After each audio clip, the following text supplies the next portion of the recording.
So we'll see question number 10. In an AP, 17th term is 7 more than its 10th term.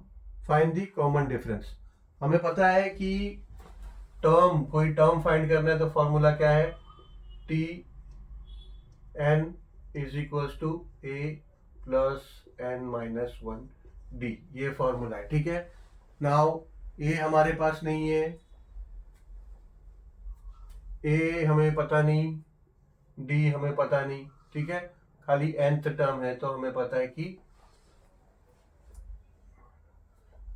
Term दिया है 17 term और 10th term दिया है, तो हमें पता है कि n इज इक्वल्स टू वहां पे 17 है. But then hint is given है कि 17th term is 7 more than its 10th term. ठीक है. सो इसमें कैसा देखो सॉल्यूशन,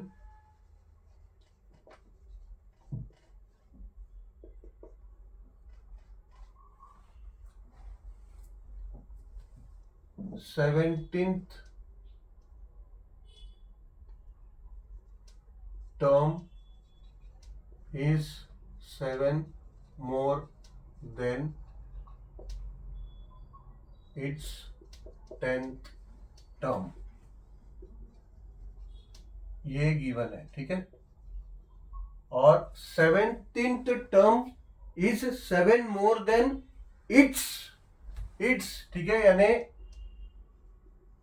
its 10th term, यानी एक ही सीक्वेंस है, एक ही लेट्स से एपी है. देखो इन एन एपी दिया है, यानी एक प्रोग्रेशन है जो कि एबी है, उसी का 17th टर्म उसके 10th टर्म से 7 ज्यादा है.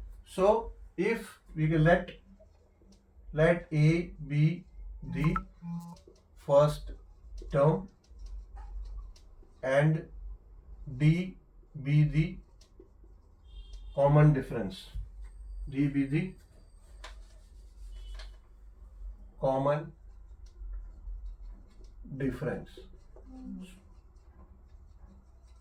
सो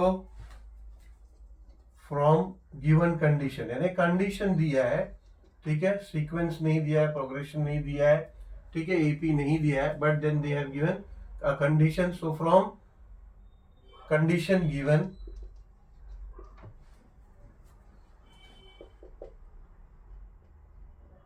अगर हमें टी 17 यानी टर्म 17, अगर 17 टर्म फाइंड करना है तो उसके लिए फॉर्मूला क्या होगा, हो जाएगा T17, है ना.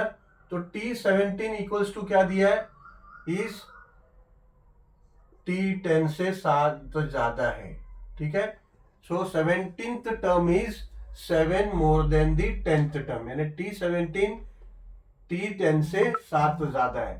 तो अगर हमारा फॉर्मूला है, as we know that formula N term के लिए, ठीक है, T N is equals to A plus N minus one D अगर होता है तो T17 के लिए क्या हो जाएगा, T17 के लिए हो जाएगा A plus 17 minus 1 D is equals to A plus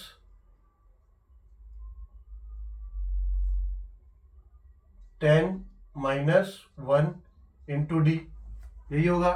ठीक है.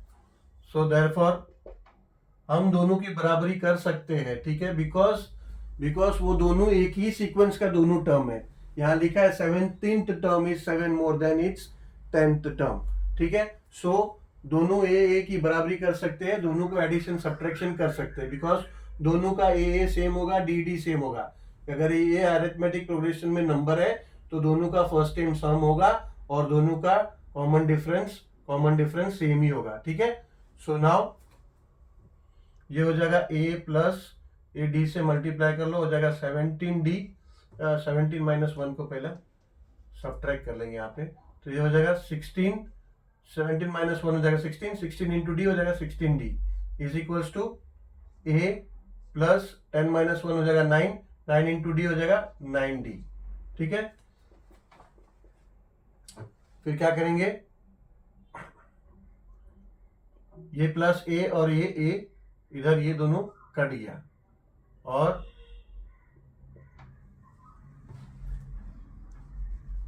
और ये 7 मोर है, यहाँ पे 7 मोर हमने लिखा नहीं, यहाँ पे 7 मोर है, ठीक है, ये गलत हो जाएगा, ये 7 मोर है, यहाँ लिख देते हैं।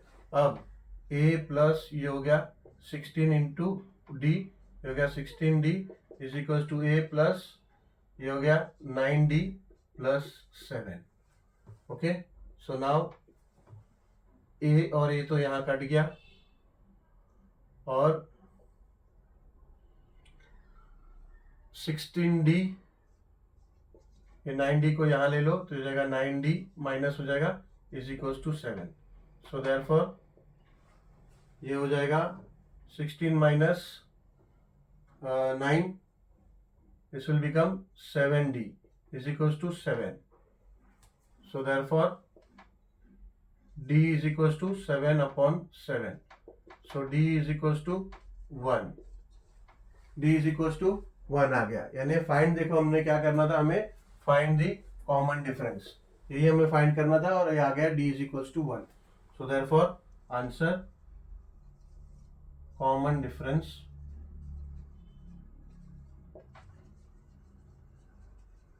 इज 1। ठीक है, चलो, तो with this sum we have completed with the practice set number 3.2. So we'll meet you soon with the next video with practice set 3.3. So thank you very much for watching this video.